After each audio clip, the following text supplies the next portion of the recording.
WLOF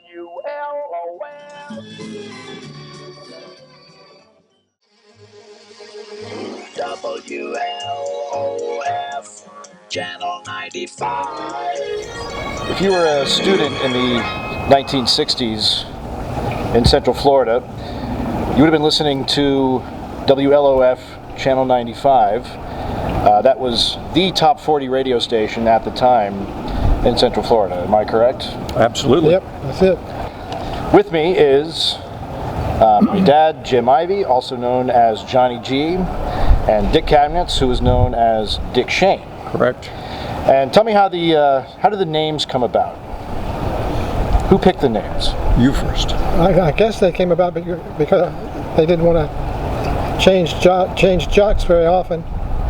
They wanted interchangeable jocks. You just have a new name.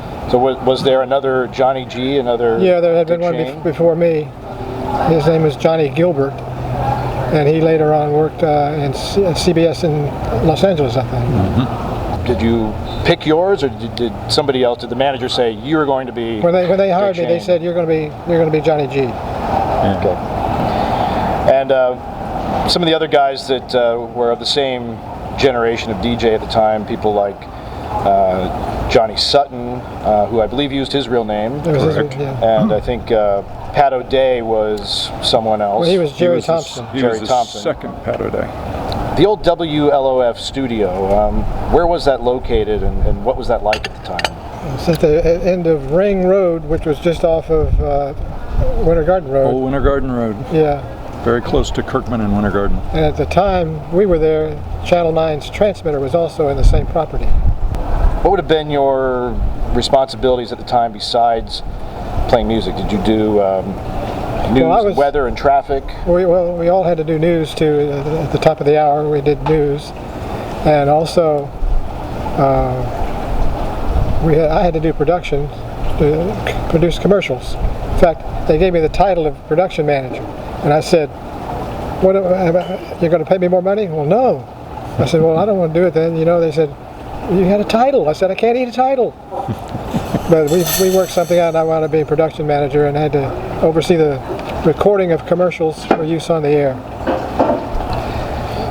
Now, when you did, when you were doing news or anything like that, were you given any leeway to ad lib, or was everything scripted? No, everything was pretty much ad lib, really. Right? Don't you think so, Dick? I mean, Well, there were a few things that you had to follow, but news-wise, we were known as rip and read news guys. You went to the AP machine that was sitting out in the hallway, and you ripped off a 5-minute summary that they sent at the top of every hour. And 5 minutes was all the news we were obligated to read. And if you were smart, you read it before you got to the control room. But and sometimes you didn't have time most to of read the time you did not have time to do that. And at the time of the Vietnam War, that was very difficult because of the names that were, the names of the cities and whatever. I used to listen to NBC News just to be able to see how to pronounce these names. Right. You know? Do you remember one that was particularly hard? Patrice Lumumba. They were all hard to me. They were all hard, but I remember Patrice Lumumba. I thought that was a pretty cool name. The Orlando Sentinel had a gripe column in the newspaper, and I made the gripe column with my With your pronunciation? mispronunciation of news. Well, names. didn't the professor from Rollins College call you at one point because you were mispronouncing nuclear? Yeah, I was calling it nuclear, and this professor called me up one day from Rollins and said, "You're being really stupid," or something like that. "Learn how to pronounce nuclear." I said, "What did I say?" He said, "You said nuclear." I said, "Oh, I never mispronounced it again." I was so embarrassed.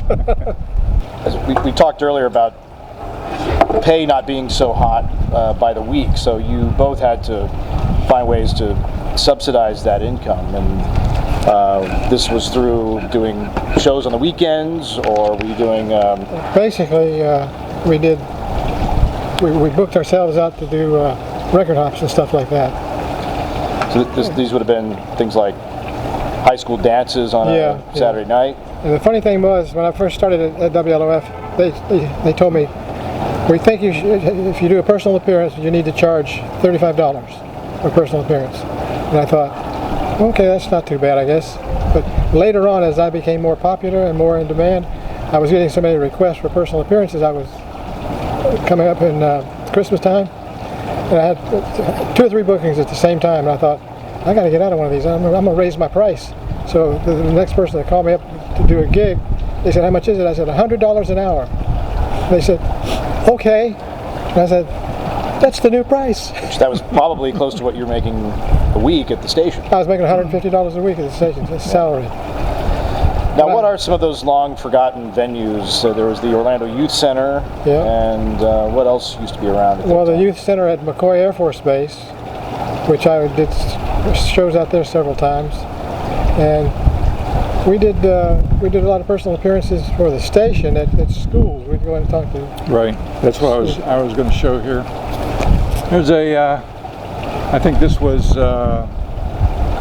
at Cherokee Junior High School. They actually printed that up for the gig. That's pretty cool. Don't think I made quite what you made doing we Record House. We also did some crazy promotional things for the station. One of them was to play donkey basketball, which was a pain in the neck.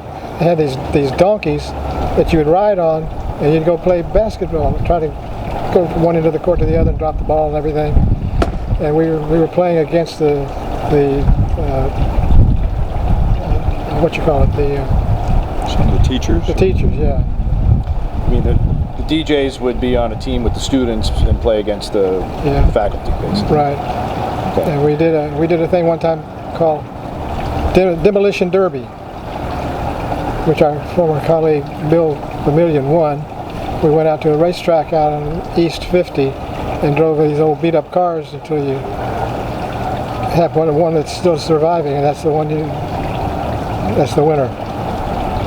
Yeah, I did one at Seminole Downs Racetrack, and it was an actual horse racing track out in Seminole County, and the donkeys didn't show up. So they went and selected horses for us and actually put us in a horse race. I had no experience with horses whatsoever. And they were only supposed to race from the beginning of the stands to the end of the stands. And myself and one other disc jockey's horse decided they didn't want to stop there. And the horses took us all the way around the racetrack. And you're hanging on for dear life, probably. Bucking, and they were trying to get rid of us. And I was afraid that I was going to be on that horse forever. It was, and I had to do a show that night, and I did it standing up. It was a little rough. In addition to dance hops and school events and things like that, you also did live concerts for bands and musical acts that were in town. Yeah, well, Dick and I both have worked with the Beach Boys and the Young Rascals, and in fact, most people don't know that when the Beach Boys were here in Orlando, the stand-in for Brian Wilson was a guy named Glenn Campbell. And most people never knew that Glenn Campbell was up there playing the music instead of Brian Wilson. He played the entire show. Yeah, he did the whole show. Right. He was the fill-in for Brian Wilson.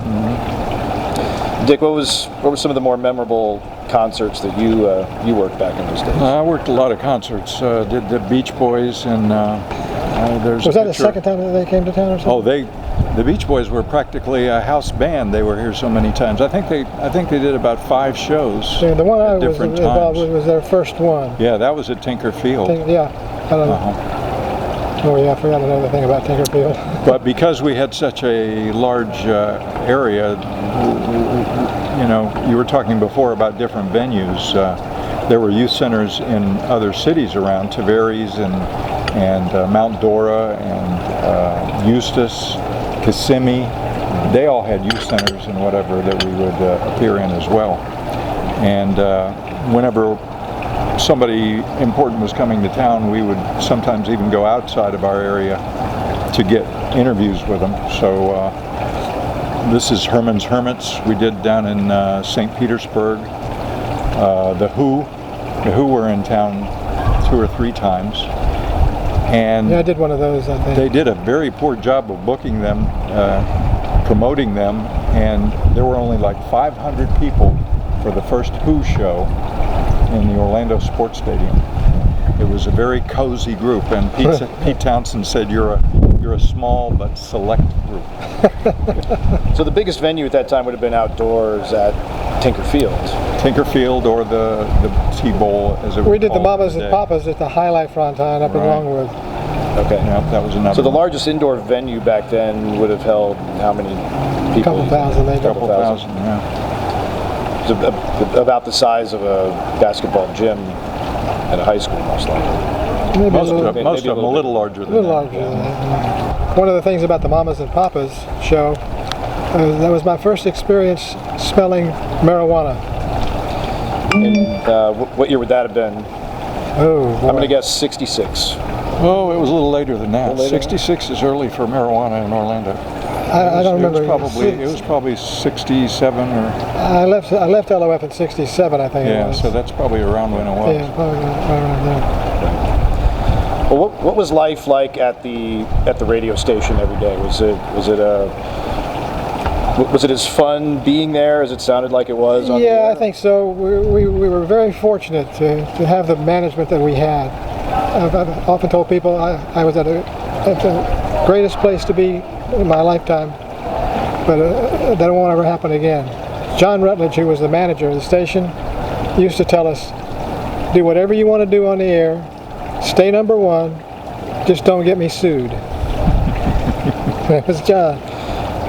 But we all got along pretty well. Yeah, there was a lot of camaraderie Oh, yeah. at that station. It was an excellent place to We work. all worked so hard to do stuff creatively that was a promotional value. Well, some of those old bits that you all used to put together are available online. I think people have heard some of them, and they were creative. Did you? Were those usually group projects, and you got together in the studio and just recorded a lot of just kind of made vocals up stuff. and cut them together with jingles? Off the top of your head in a just lot of cases. Like when we used weird, strange people to say anything. There's a clip online from this guy Harvey that was the janitor, and he says, "Hey Johnny G, hey Harvey." And he was literally the janitor. He was of the radio literally the janitor. What do you say, Harvey? Good morning, Johnny G. Hello there, baby. Music.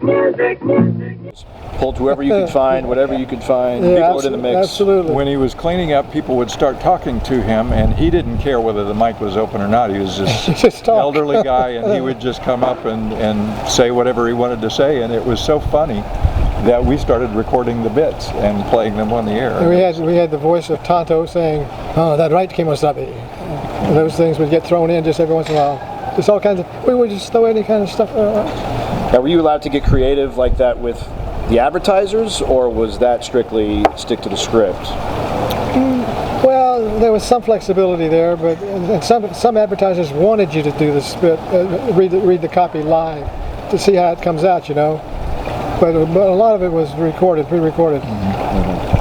And sometimes I'd go in the production room after I came I basically worked from 10 to 6, and I was 10 to 1, and then go to lunch till 2 o'clock and go on the air, and they'd be playing the intro to my show when I'm still parking in the parking lot.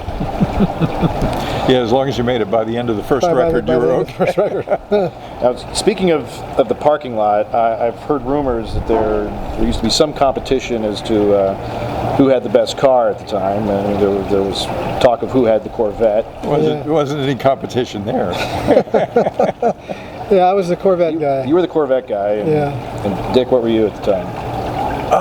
My first car at LOF was a 1960 Corvair, Okay. which now I wish I had. I had one of those one time too. It's a kind of a neat car. When I was at HOO, I had a Corvair. Was there ever a time you nearly came close to getting fired, either of you? I don't think so, to tell you the truth. Never got in any trouble? Not really. Is there a story No, about go ahead. We had members of our staff who occasionally would get into trouble. A pat a day Yeah. pulled the biggest one. I mean, it's well known industry wide. On April Fool's morning, he decided to do a bit where he announced that there was a pipeline that went from the T.G. Lee Dairy over by the airport to downtown Orlando. And that T.G. Lee shipped chocolate milk in that pipeline to downtown. And the pipeline broke at Lake Eola and filled Lake Eola with chocolate milk. Well, immediately everybody that was going to work diverted to Lake Eola, and they had a traffic jam all the way around Lake Eola from people trying to see this chocolate milk that was filling up Lake Eola. And you would think that people would know on April Fool's morning not to do that, but they actually, there were enough of them that the Orlando Police Department got very upset. And they actually contacted the FCC about that. And I'm not sure whether Jerry almost got fired for that. I think I heard that John thought it was the greatest. John usually enjoyed enjoyed anything that brought him that much attention, but I think he had to sort of pretend, make like he was very upset about it, and admonish Pat O'Day for doing that. Because that would be mild by comparison to kind of pranks pulled today, but at the time, that's the one everyone remembers. Well, we were incredibly straight and narrow in those days. Well, Pat O'Day was the first guy to say "damn" on the air. Oh man, that was a big deal. And I was there that morning, and he was so nervous. He planned that.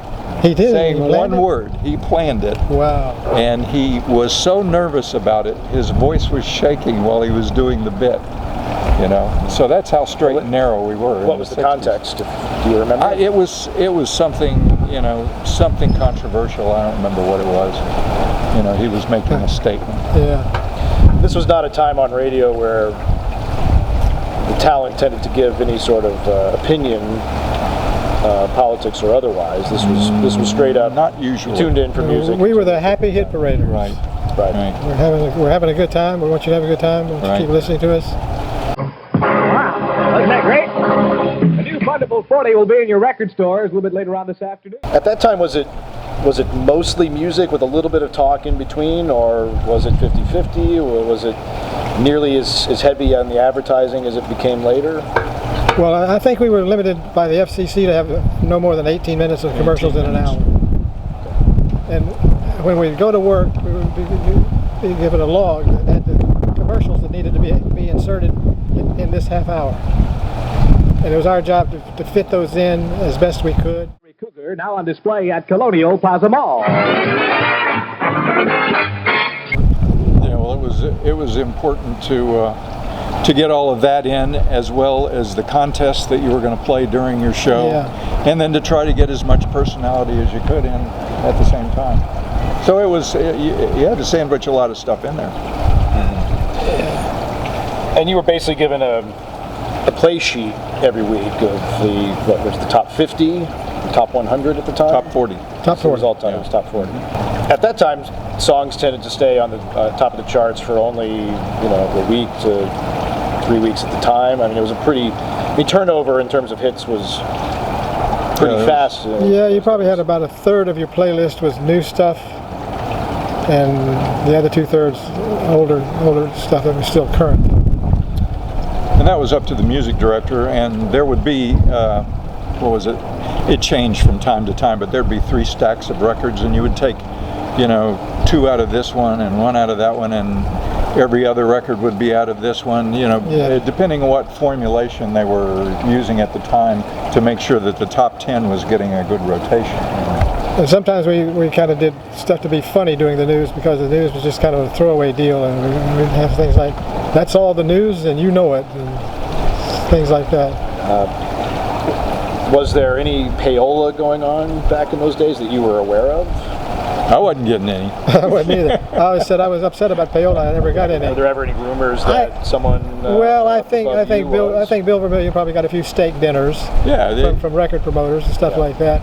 They would would treat them well, and when the guys came in, they would treat us well. And any record that we wanted, we all had a very good record collection. That was for sure.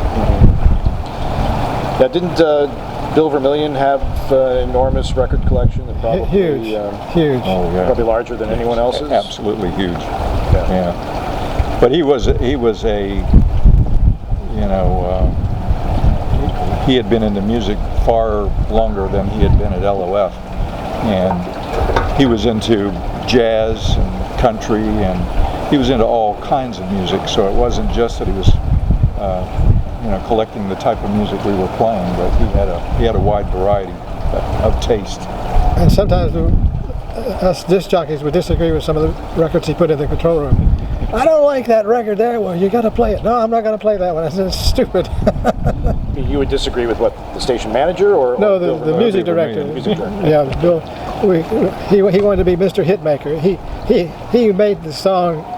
What was it? Dirty Water. Dirty Water. Yeah, Dirty Water. He was responsible for making that a national hit. Because we kept playing it, and we kept playing it, and we kept playing it. WLOF Channel 95. Well, young people today, I'm sure, cannot relate to the sort of monopoly that Top 40 Radio had. There's so many outlets now where people can find whatever they want. And did you have any competition at that time? Was there a rival station in Orlando that played Top 40? Well, there was a period of time where WHOO was Top 40, and we were Top 40. And then we would do things to mess them up and all kinds of crazy stuff. Yeah, originally WHOO was the #1 station back around 1960. Yeah. They probably were the #1 rocker when you were there. Yeah, they were #1. Early years. In fact, my early ratings chart was I was #1 at night from 6 to midnight. When I was at HOO. And John Rutledge was manager of WHOO, and he moved over to WLOF. And became an owner. And I think he saw a lot of potential in LOF, and he was kind of held down by the group that owned WHOO. Yeah. And when John went over there, things changed, I think, for the positive at LOF, and so did the ratings. Yeah. And HOO. What was WLOF before it was Top 40? Kind of middle of the road situation with a little bit of network coverage, I guess. As far as what kind of music It was they kind of played? called swing in those days. Yeah. It would have been the pop music of the 50s, more or less. Yeah. Pop 50s. Big band, and Yeah, that sort of stuff. vocalists, things like that. Yep. And what year was it that Channel 95 changed and became Top 40 Pop? Probably about 1960, 59 or 60. Well, I think I remember as a listener that they played Elvis. I think Elvis was a big motivation for a lot of people to go to rock and roll. And in the Hound Dog days and Don't Be Cool days and that sort of thing.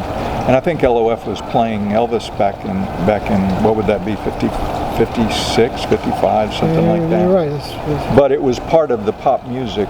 They still didn't play all rock and roll at that point. So around the time that the shift would have been from, say, Sinatra mid-50s to Elvis, Elvis. 56, 57. That's Right. when And really the the music Fats started to Domino, change. Bill Haley and the Comets and all of that. That period was it was sort of the beginning of rock for everybody. So you started in radio at WHOO. Was that your first job in radio? Yeah, HOO FM. And how did you get the job? I was going to school downtown to get my FCC license as part of my high school curriculum. And we were right across the street from HO's downtown studios and offices. And I thought I'd go over there one day to see if I could get an engineering job, because I was going to get my ticket, as we called it back in those days. So I remember it very well. I walked in, said I wanted to apply for a job. The secretary sends me upstairs to see a guy named Charlie Crispin, I think it was, who was the chief engineer. And he says, "You looking for a job?" I go, "Yeah. I don't have anything right now, but leave me your name and I'll call you if I need you." And at that moment, a guy named Hugh Robinson was walking past there, and he says, "Are you looking for a job?" I said, "Well, yeah." He says, "Come on with me." Okay, why not? So he takes me into the production room, hands me some copy of commercials. He said, "Record these and call me when you're finished and let me listen to them." Okay. So I turned on the tape recorder, and I was familiar with tape recorders and stuff like that. and I recorded these commercials. Okay, I'm finished. He comes in, plays it back. Okay, you start Sunday. Really? It's like that? He said, yeah, we're going to put you on the FM station out in Pine Hills. And my father had to drive me out there on Sunday morning. I took enough food to be able to have lunch and everything because I worked all day. I worked until in the evening. And that's where I started, WHOO FM. How old were you at that time? I've been 18, I guess, probably something like that. And Dick, how did you get your first job? It's really amazing that Jim and I have quite parallel path because in 1962 I started visiting that station in Pine Hills where he was working in FM. And as a visitor, when I walked into that radio station, it was like magic. I had some technical interest just like he did, except I wasn't going for my FCC license. I was thinking about becoming a ham radio operator. And when I walked in that radio station, it was just magic to me. I think Rock Robinson was on the air that day, and I had listened to Rock Robinson, and Rock was just... Was he broadcasting from Pine Hills at that time? Yeah, from Pine Hills in '62. Before they moved downtown. Right. Or no, that was after they had moved to Pine Hills from downtown. Do you remember any of the young guys who used to visit the studio that you actually helped out? The one guy I remember is Gabriel Burton. He used to come and watch me. And I guess, did you hang around at one of the studios? No, I was at HOO all the time. I didn't hang around. I can't recall the names, but I had a number of guys that came in, wanted to hang around and get a job in radio. Yeah, and I had several people that came in on my shift that ended up, well, Doug Labai was one of the people that came in, and he got a job on LOF. Billy the Kid was Billy Barber. Oh yeah, Bill Barber. Bill Barber used to come in, I think, and he was a friend of Gabe's. Aldo Vavona. Aldo. And then there was the house band from Sanford. Yeah, the Rockin Roadrunners. The Rockin Roadrunners. They essentially became the house band. Yeah. And that took place because one year with the Central Florida Fair, they had a Battle of the Bands, which I conducted. And the Roadrunners won the Battle of the Bands, and we started using them for everything. They were that good, you know. So when you say house band, did that mean were they recording things in the studio, or they do a lot of live shows with you? Mostly live stuff. Mostly live stuff. They did cut some records though. 7-Eleven had a promotion back in '65, '66, where they sold this drink called the Icy. And later on they changed it to Slushy or something. Slurpee. The Slurpee, right. And we had these Icy parties, and every Friday night I'd be at an Icy party somewhere at some 7-Eleven around town. Yeah, they'd bring in a flatbed truck to have as a stage for us. And they'd hire a band, and 9 times out of 10 it would be the Rockin Roadrunners that would be in there. And we were talking about people that got into radio. Dave, the lead singer of the band, ended up working at WLOQ as well. And LOQ, we were talking earlier, used to be roughly where we are right now, the Langford Hotel. We're sitting at the Alfond Inn, which is only a couple of years old, and this used to be the site of the Langford Hotel, as you said, and WLOQ.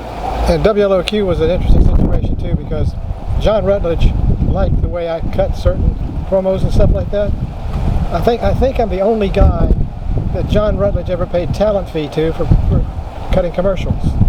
He'd have me cut the commercials, or the bumpers, as we call it, for LOQ.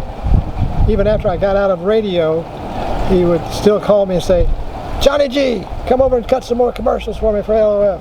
And I'd go in the control room, or production room, record, I don't know, 15 or 20 of these things, whatever it was. I didn't even have to put the music on it. The permanent employees would put the music on it. I'd come out of there and John would say, "Go see Helen and get a check." I said, "Okay, man, thanks a lot." So I did that for a couple of years. I was the voice of the station breaks on LOQ, even though I wasn't there anymore. What were some of the other regular advertisers that you remember? Ross Golden in the city of... If you heard them on the radio back Ross then. Golden in the City of Cars. Dick, I'm sure you must have a few you remember. Well, no, commercial-wise, I always tended to remember the ones, and I'm not even sure they were still on the air, that had the best jingles or whatever. Yeah, the jingles. The his stores for men, and the his has it. Yeah. Some of the different creative things that were done in the production rooms that ended up, being successful for the different companies. We sold a lot of motorcycles for R.C. Hill's motorcycles in the 70s. I don't know. I'm trying to think of people in the 60s. I was so interested in the music and what was going on the music scene, I didn't pay much attention to the commercial scene in the 60s. Who were some of your favorite musical acts? Oh, well, I was into the heavier music more. I was a British invasion kid, so especially the Hendricks days, and I would go to every rock festival or concert that I could get to go to see Hendricks and Janis Joplin. Saw Janis Joplin live. Saw Hendricks a couple of times live. Frank Zappa and the Mothers. Got to meet Zappa and talk to guys in the band, and Eric Burdon and the Animals. Got to spend some time with Eric Burdon and the Animals, and Herman's Hermits, and the Blues Magoos, and just there was a tremendous number of people. Talking to the Who was just magic at the time. Being able to sit down with Pete Townsend while he assembled a guitar that he had smashed in a previous concert to get it working good enough to do the night show. Those were just very memorable times for me. It was incredible. I had a chance to see the Beatles in person in Jacksonville, and I think the opening act for them was Jimi Hendrix. No, that was for the Monkees. Oh, that was for the Monkees, that's right, yeah. Mm-hmm. And the station ran a contest. You could win tickets to go see the Beatles in Jacksonville, and we filled up a bus. We had a big sign on the bus that said the WLOF Beatle bus. And we took about 50 people up to Jacksonville to see the show. Yeah. Well, Dick stayed in radio longer than you did and was there for the years that music became more psychedelic, harder. I think your musical taste tended to be from the earlier period of late 50s and early 60s, and who were some of your favorite acts at that time? Well, Elvis, Bill Haley and the Camnitz. I can't recall their names right this minute, but several people with pretty, I would guess you'd call it a little bit mellower music than what came later. Right. Yeah. Music fans know full well how quickly, rapidly, and dramatically the music scene changed in the 1960s, certainly after 1967 or so. How would you say radio changed over that time? Yeah, go ahead. Well, that was, that's when FM was peaking around the corner. I think our first competition FM-wise was WORJ. And it was a little frustrating for me back in the later 60s when we were not allowed to play the album versions of songs and a lot of music that was coming out on albums because we were top 40, and that was just, it was just the difference between the stations. And so this new station, WORJ, was coming on the air, and they were able to play these. And then FM started breaking out into the different formats, and WDIZ and BJ 105 and all these other stations were coming along, and the handwriting was on the wall that AM was going to die. So basically that was a time for me to move on. 139 with Dick Shane. At 2 o'clock, Jay Preston. This is Rod Stewart. Faces. And Maggie Bay. Wake up, Maggie, I think I got some. So when and why did Johnny G decide to retire from radio? It was very simple. I had become enamored with video tape recorders, which were just coming out, just gaining popularity. They were initially being pushed as the greatest invention for home entertainment, so you could record your TV shows. And I thought they had a marketplace for education and businesses. So I started selling Sony video tape recorders on the side when I wasn't working on the radio station. And basically, when my videotape recorder business got to the point where it could pay me at least what I was making in radio, I quit radio.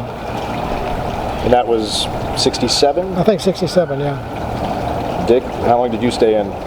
Well, I stayed in until 1970, and a change in management at LOF caused me to think twice about staying there for a while.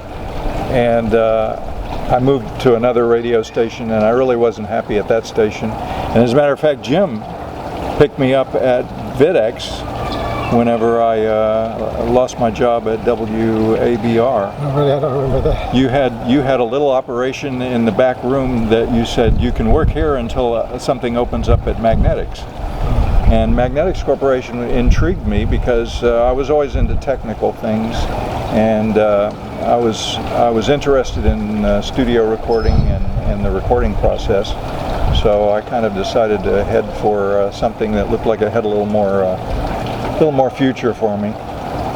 And but I did later on come back to LOF for a few years, and it had completely changed. It was owned by an insurance company, and I worked there a couple of years and then got out of broadcasting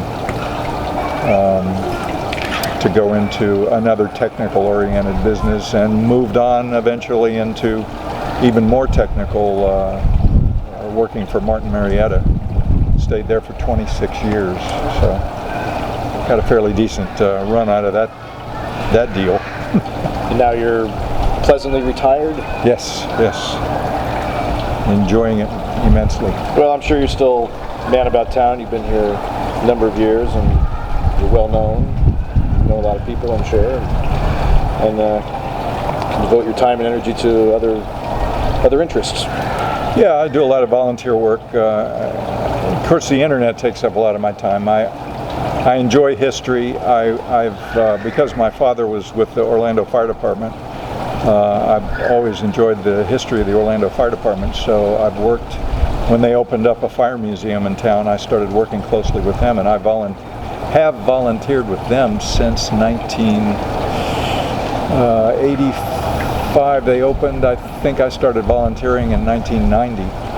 And have worked with them ever since. I'm kind of historian for the Orlando Fire Department, and I also am a member of several different history groups for the city of Orlando that just came as a branching out of learning the history of the fire department and then learning about the history of Orlando. And I just enjoy it. I consider myself an amateur historian, but love the history of the area. And Johnny G went back to being Jim Ivey and stayed in the Orlando area for decades to come. Yep. And you were involved in a number of different ventures over those years. Well, I did a lot of video for a while. I designed TV studios and mobile units and stuff like that. Sold them overseas in various places. Then I changed jobs again. I started a medical company that we developed the first digital imaging device for recording heart catheterization procedures, and that was a lot of fun to do that. I thoroughly enjoyed it, and designing it and everything, which was pretty neat. Later sold that company and got back into video again. Still do that to a certain extent. It seems interesting that you both had more of an engineering background, a technical background. You had a stint in radio, and then you both kind of went back to what you were naturally inclined to do and what seems to have always been a primary interest. As a kid, I built little radios and stuff like that.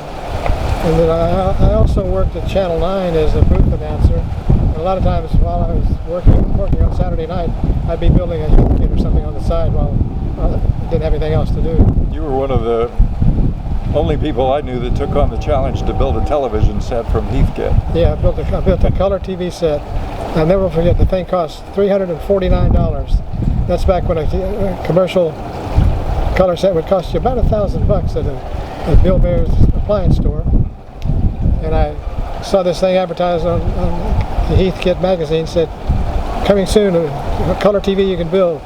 Get your order in now, $349. I paid my money and waited for the delivery. I got these two huge boxes, and I remember I built this TV set over the Thanksgiving weekend one year. Wow. Did the gig in radio lead to the gig in television at that time? Some of us drifted over to TV and did stuff on television. In some cases, we were just doing commercials or whatever. In some cases, announcing. I did what was called booth announcing back in those days. And did WLOF have a relationship with Channel 9? Was there a crossover there? Well, originally they were both owned by the same guy, and he split them off later on. A guy named Channel 9 was originally WLOF TV. Yeah. Okay, that's what I thought. I can't remember the name of the guy who used to own all of it, but he was a pretty nice fellow. And one year, Harry Richard, who was the program director of Channel 9, called me up and said, "We got a Christmas show coming up. We're live on Saturday mornings for Santa Claus for the weeks before Christmas." And he says, "I need an elf." And I said, "Well, why are you talking to me?" He said, "Because you're short."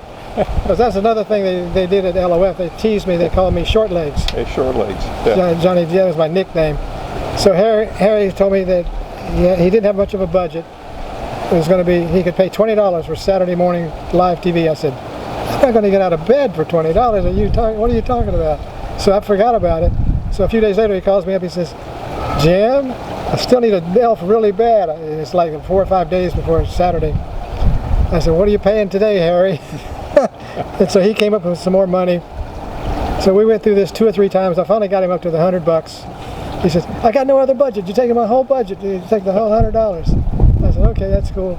He says, "Now I want you to go over to this store and get your costume."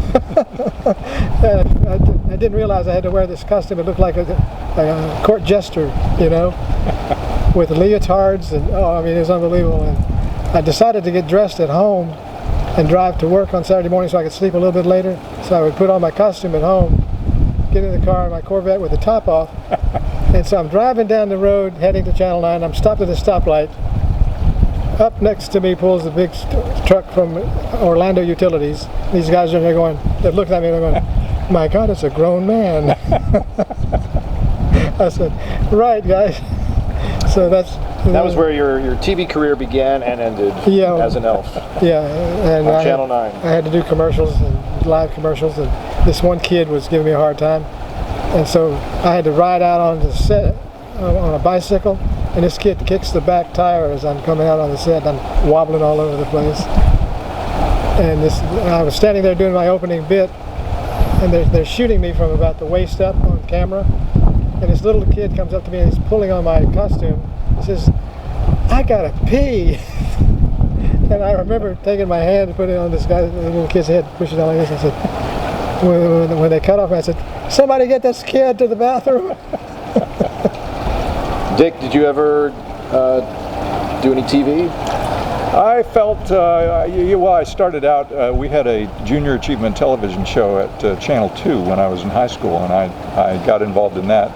I did anything I could to be associated with broadcasting before I got work, so I did that for a couple of years, and I did some on-the-air commercials. I looked at them and I said, "You have a face for radio," and I never did television. Hi, this is Bob, Breakfast with Bacon. Join me each morning on Channel 95, 6 till 10. Hello, Pat O'Day here. Join me every morning at 10 a.m. on WLOF. Hi, this is Johnny G. Join me in the afternoons, 2 to 6 p.m. on Channel 95. Hi, I'm the Weird Beard Bill Vermillion. I'll be with you every night with all the goodies from 6 until midnight on Channel 95. And I'm John Sutton. I'll be with you from midnight till 6 a.m. on WLOF. I'm sure that there being a lot of people still in the Orlando area that remember both of you, they're probably wondering what's happened to some of the others. Who's unfortunately no longer with us at this point? Well, we lost Bill Vermillion several years ago. Mm-hmm. Bill was probably one of the more popular guys on WLOF, mainly because he's on 6 to midnight, and that's when a lot of the kids could listen to him. So we lost Bill.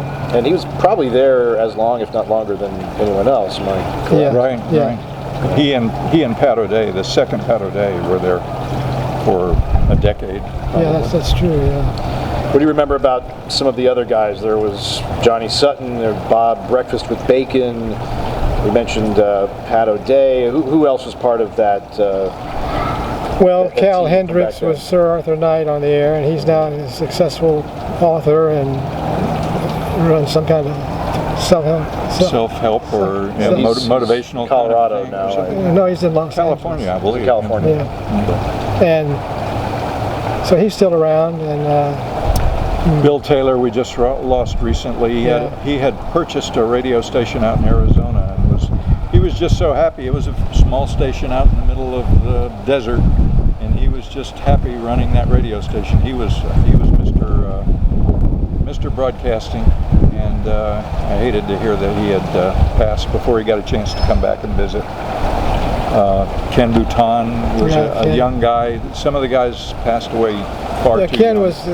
his air name was Ken Cat, and Ken used to work from midnight to 6, and he was a piece of work, man. I mean, one time he went on the air about 4 o'clock in the morning and said, "I'm tired, I'm going home, I'm going to bed." And he turned off the radio station. Jerry Thompson, aka Pat O'Day, used the station as his alarm clock, his radio. So his alarm didn't go off. So about 7:15 in the morning, John Rutledge knew that he wasn't on the air. He just calls Pat up, "Get down to the station," and Ken got fired for that. So someone actually did get fired. Yeah. If they'd known everything Ken did, they would have fired him. They would have fired him many times. That was just what they knew. Oh yeah, he recorded his whole show, but he would only give the time like it's 18 minutes after the hour. The temperature outside is maybe 75 degrees. It's just generic stuff. And then later on, he'd scramble the tapes and play them back. And he'd sit around and just goof off the whole evening playing tapes of his previous shows. And Ken was one of the big pranksters at WHOO. He would sneak over to WHOO and do things to those poor guys. Oh yeah. When we were in competition, he was the one that. One of the things he did was they would open their gates in the morning, and they had locks on the gates, and so he went and took his own lock and put it on the gate so that they couldn't get in. I didn't know that one. Another time, they were doing a remote from downtown Orlando. They had one of their disc jockeys on top of a building. Right, on top of a sign, a billboard. Right. Yeah. So Ken gets off his air shift at 6 o'clock in the morning, and he goes down, and he could see where the phone line was coming down the building that was carrying his voice. He snipped the wires. So if the guy was off the air for the morning, they had to go back to the studio until they could troubleshoot that. Yeah. And he moved the tower stakes for WHOO when they were putting their new towers in. And luckily, one of their engineers caught it before they physically put the tower up in the wrong place.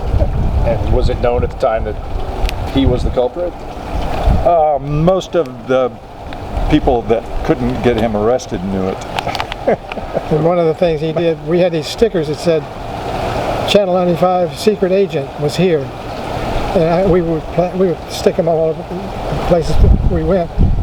But Ken went up to HO, got in to the station one night, unrolled some toilet paper, put the sticker on there, and then rolled the toilet paper back up. So at some point in time, somebody would be in there, and there's a reminder that WLOF had been there. And their Associated Press machine had fan fold paper underneath of it. He lifted it in several spots and put those stickers so that when their news came up, it would have WLOF stickers on it. Total sabotage of He was an interesting guy. What are one or two of the big news events you remember of those days and having to be the one to report it? I remember when Nixon was asked to leave, and when he left office, I remember reading some of those, and the Apollo astronauts went up. Luckily, I got passes through the news. Actually, I don't even think we had a news department in those days. I just wrote on station letterhead and got passes to go and cover the story of the Apollo 11 takeoff. And took my camera and got some pictures of the astronauts coming out of the area where they got dressed for the morning, and got to cover the story. And then I remember the wire coming over whenever they landed, and that was what, 8, My 7. significant event was probably the death of Kennedy. I was on the air when it happened, and the news teletype machine that we had would ring the bell. In a really big deal story, the bell would ring 3 times. If it was a significant major story, the bell would ring 10 times. And I was working in Fort Myers at the time, and I heard the bells ringing like crazy, so I go in there and rip the paper up and it says, Kennedy shot, and it was garbled. In downtown Dallas, may be fatal. Come on, give me some more. I can't. Excuse me, I can't go on the air with this. So just about 60 seconds later, the basic bulletin came over, and I remember reading it on the air. Yeah, that's the big one. A few years back, you had a reunion of sorts. Who organized that, and who was able to attend? Dick probably knows that better than I do. Well, that was the band reunion. It was organized by the musicians who wanted to get all of the old local bands back together again. So naturally, as part of that, since we were so involved with the music and the times, they invited us as well, as many as they could get of us together. And I think there were only 3 of us that were in town at the time, Vermillion and me and you and I. And there were other people that were around the industry. Eric Schaubacher came down from BJ Recording Studios, and it was it was an interesting time to get everybody back together again. And the funny part for me was, I'm standing in that room where we were waiting to go on stage. I'm thinking to myself, I don't know what the hell I'm going to talk about. You know, I haven't talked in front of public in 20 years. You know, I'm a little nervous about it. I remember going out on stage, getting introduced, and I get the microphone in my hand, and all of a sudden, time just jumped back, and it was like so natural. You start talking, telling little jokes. It was so weird. It just came back to me. And if you gave me a microphone now and put it on stage in front of an audience, I'd go singing right on through it. It was nice because they had, the people that were in the audience were our audience from the day, so they were very receptive to us, and it was great. We had the nicest fans, we really did. We were truly at a place and time that just won't ever get repeated again. Does it surprise you both how fondly remembered you still are, and those days still are, to people that were around at that time? Yeah, it's very humbling, to realize the effect that we had on teenagers at the time who are now, mature adults. We played a significant role in the young people's lives. We really did, and we were basically wholesome entertainment. We were clean-cut guys. And in fact, Pat O'Day's "Damn" on the air was the wildest thing we ever got. And but I was always amazed, even after I left radio for 10 or 15 years. I'd be in a supermarket, and this kid came up to me and said, "I want to thank you for what you did for me, because I listened to you and enjoyed you, and I visited you one time while you were on the air, and you treated me like a real human being." He says, "I really appreciate the way you guys worked at WLOF." I've had it happen to me several times. People come up to me in supermarkets and stuff like that. Yeah, because I've got several internet sites that have the history of the station on them. I'm always amazed at the people that come back and the stories that they can relate out of their memories. These people are in their 60s and whatever, and they'll tell you about sneaking their transistor radio under their pillow at night. And listening to the radio station, and they can tell you things that were going on the air that I've forgotten. Me too. Well, Dick, as the historian, I'll throw this one to you, but when did WLOF move away from Top 40, and what did it become in later years? Well, history-wise, I kind of walked away from it when I left the home security broadcasting station era. But I do know that probably the thing that really killed the station the most was home security sold to one of our competitors. I believe it was Roundsville that owned BJ 105. Yeah, I think you're right. And they took great pleasure out of, kind of turning the station to mud, because they felt the same kind of glory that we did whenever we beat WHOO back in the day. And I don't think the station was ever the same after that. And it turned into a children's station for a while, and actually I thought that was rather apropos. It was a very uplifting kind of a thing Disney for Radio kids. or something? No, Disney picked WHOO. They bought the WHOO side. This was Radio Oz, which was, and I think that's AHS if I'm not mistaken. I can't remember. But it was kind of an uplifting radio station for a while there. It kind of reminded me of the old days of LOF, and now it's a religious station, which obviously is very different. I believe they probably had to go in and have somebody bless the place before they turned it into a religious station after. There's one crazy thing I remember when you're on the air and you got to go to the bathroom. You need to have a long record, because most records back in those days were like 2 minutes long or whatever, So if the guy on the air was playing Marty Robbins' El Paso or something like that, which was 3.5 minutes, he's gone to the bathroom. Probably loved it when Hey Jude came out. Right. Yeah, that was a good one too. For 7 minutes. Exactly. After the station became a religious programmer, are they still using the same transmitter site? And what's the wattage there? I think everything's the same. Yeah. I went out. One of our broadcasting groups arranged to have a visit, and we all met out there one day. And I was surprised that when I left in 75, 76 era, when we walked into the station, the console was pretty much the same. Ampro console was there, and the production room, everything was pretty much laid out the same way it was from the old days. And there was a pile of tape recorders in the production room. It was incredible. The engineer said nobody from any of the broadcasting stations wanted a reel-to-reel tape machine anymore. So he was just kind of storing them all in this one room. I assume the transmitter was newer though, wasn't it? I would imagine so. I didn't really look at the transmitter that closely. We went around looking for signs of the old days. Yeah. Steve Rutledge was with us. And do you know why the sidewalk cracked?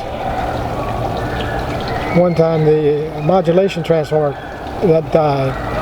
We had to get a new one flown in, and we were off the air for two days. And then when they were rolling the heavy transformer down the sidewalk, it cracked. the sidewalk. Those were heavy items. Oh yeah, it was a big monster.